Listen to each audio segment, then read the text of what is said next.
இன்று பொதுக்காலத்தின் 20ஆம் ஞாயிறு, ஆகஸ்ட் மாதம் 16ஆம் தேதி, சனிக்கிழமை. இன்று தேவன் நமக்கு தரும் ஜீவ நீரூற்றான இறை வார்த்தைகள் புனித மத்தேயு எழுதிய நற்செய்தி இயல் 19 இறை வார்த்தைகள் 13-15 முடிய. அக்காலத்தில் சிறு பிள்ளைகள் மேல் இயேசு தம் கைகளை வைத்து வேண்டுதல் செய்யுமாறு அவர்களை சிலர் அவரிடம் கொண்டு வந்தனர். சீடரோ அவர்களை அதட்டினர். ஆனால் இயேசு, சிறு பிள்ளைகளை என்னிடம் வரவிடுங்கள், அவர்களை தடுக்காதீர்கள், ஏனெனில் விண்ணரசு இத்தகையோருக்கே உரியது என்றார். அவர்களை தொட்டு ஆசி வழங்கிய பின்பு அவர் அவ்விடத்தை விட்டு சென்றார். ஆண்டவரின் அருள்வாக்கு. கிறிஸ்துவே மக்கு புகழ். இயேசுவே என் உள்ளம் வாருமே, என் உள்ளத்தில் நீ வந்து தங்குமே. இயேசுவே என்னோடு பேசுமே, இயேசுவே இயேசுவே பேசுமே. இயேசுவே என் உள்ளம் வாருமே. ஆசையாய் நான் காத்திருக்கின்றேன், ஆண்டவர் இயேசு என்னில் வர வேண்டும். ஆசையாய் நான் காத்திருக்கின்றேன், ஆண்டவர் இயேசு என்னில் வர வேண்டும். ஆண்டவர் இயேசு என்னில் வளர்ந்திட வேண்டும். ஆண்டவர் இயேசு என்னை ஆட்கொள்ள வேண்டும்.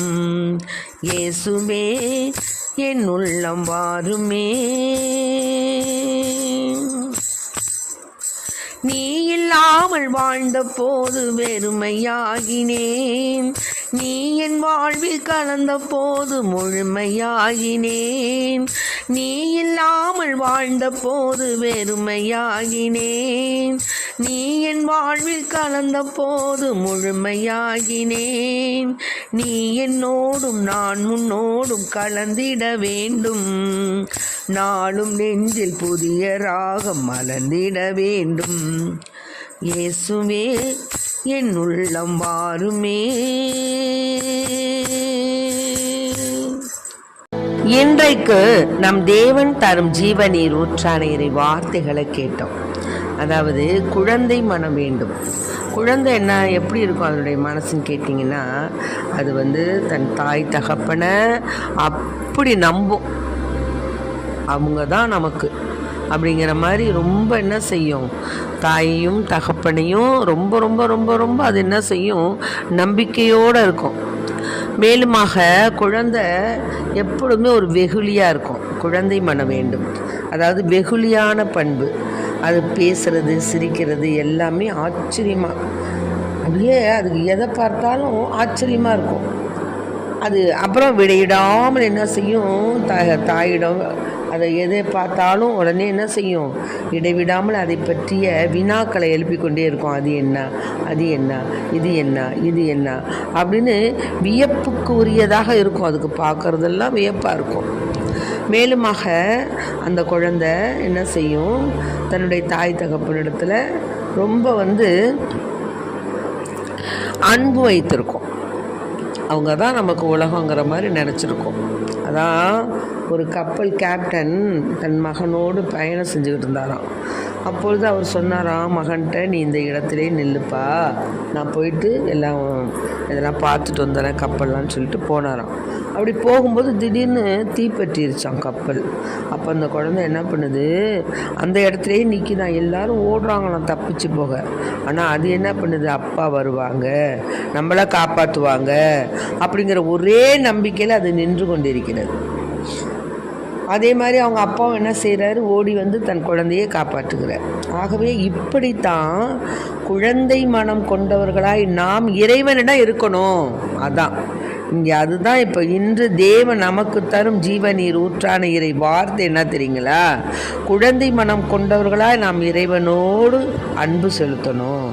எப்படி ஒரு குழந்தை தன் தாயும் தந்தையையும் நம்பிக்கையோடு அவங்க மேலே இருக்கோ, அது மாதிரி நாம் நம்பிக்கையுடையவர்களாய் இறைவன் மீது இருக்கணும்.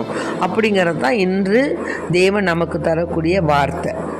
ஆகவே நாம் இறைவனிடத்தில் எப்படி இருக்கணும்னா நம்பிக்கை உடையவர்களாக இருக்கணும்.